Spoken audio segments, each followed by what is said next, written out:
category of philosophy, very subcategory of philosophy called Christian existentialism, which I kind of stumbled into. Books like A Course in Miracles, The Way of Mastery, and these ideas are basically, it's a representation of Christian themes and Christian motifs that suggest that the ideas in the Bible, typically the New Testament, are really messages for personal, psychological, and spiritual evolution. And so Christ's teachings are essentially metaphors for our own development. You could say the individuation of our ego. I need a more of a Jungian term.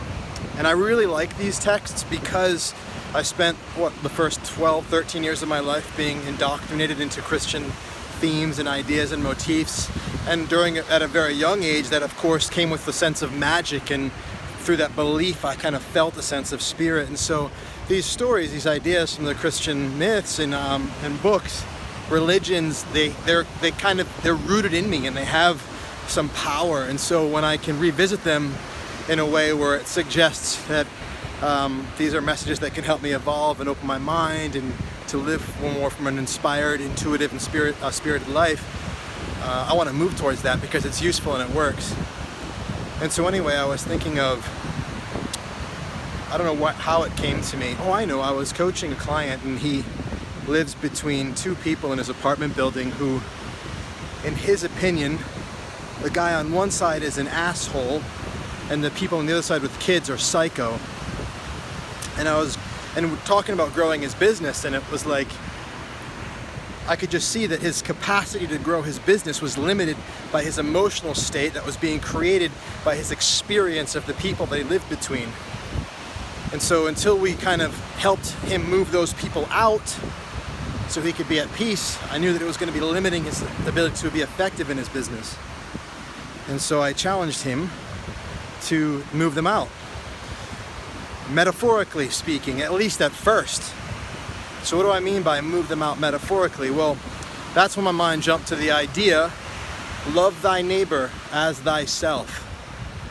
So to move them out metaphorically, what I mean by that is to move out the person that you have in your mind that's creating the experience, that's taking you down energetically, that's pissing you off.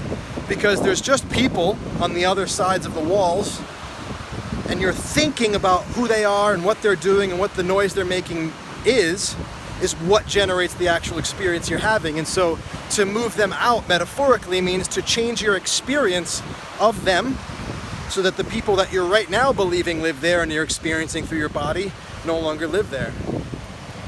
And so how do you do that? How do you change your experience of people that make noise and do crazy shit? Well, you love thy neighbor as you love yourself. But wait a minute. Are you saying that I have to love the asshole and the psychos in the same way I love myself? How do I do that? I'm not an asshole and I'm not psycho. That's where I was starting to think, well, maybe it doesn't mean to love them in the same way that you do yourself. Maybe what love thy neighbor as you love yourself means is love your neighbor in the same way that you love yourself, because your neighbor is yourself. Maybe what that actually means is you and your neighbor are the same thing. Maybe what that actually means is your neighbor's not really there. Who you think your neighbor is what you experience as your neighbor. And so really all you need to do is love yourself. If you would just love yourself, then the neighbors would go away. But how do you do that? Well, then this is the paradox. You actually do want to go back to loving your neighbor just as they are. But the reason why you do it is for me, it's so empowering to realize that loving another person is actually the means to love myself. Byron Katie has this awesome tool called Judge Your Neighbor. It's a worksheet.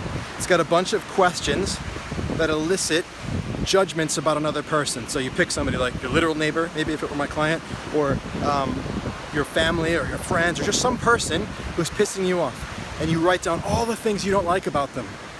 And then you take all of those ideas that you've elicited, all those judgments, and you go and use her process called the work on it. And the work helps you to dispel the illusion that these judgments are true and real. And it sets you free of that judgment. But the whole thing's a trick.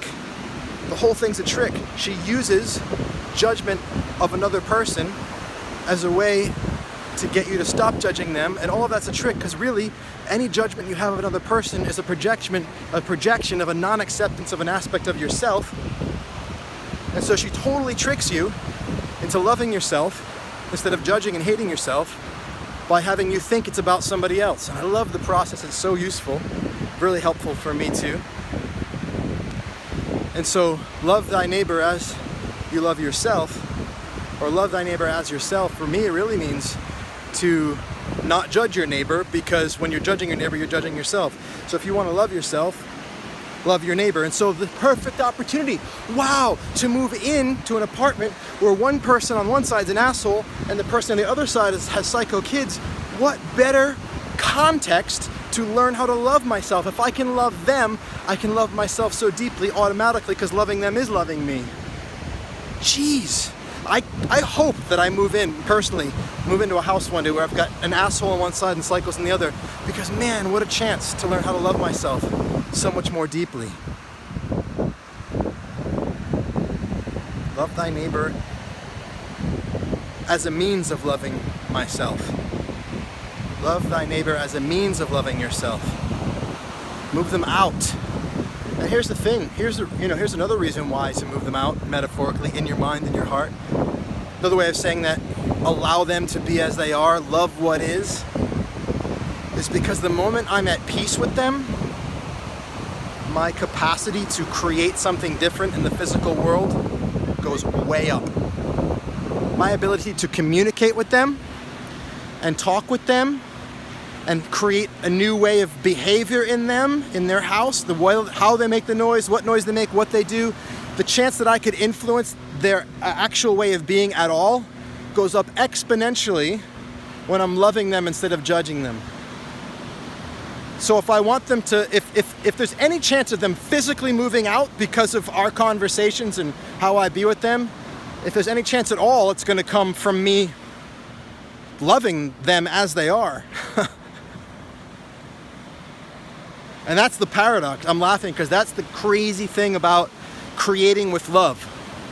I have to love the thing that I don't want in order to even have a shot at getting it out. I also call this allow everything, accommodate very little. I'm still going to be a stand for the context that I want to have in my world. I'm going to be a stand for creating the environment that I want to be. But before I go for that, I'm going to make sure that there's nothing that I'm hating or judging or not accepting on the inside. Any non-acceptance in is inversely proportional to my power to change anything out. Today is the perfect day for you to create who you are. You are loved and you are powerful, and I am loving you simply for your being here. I'll talk to you soon.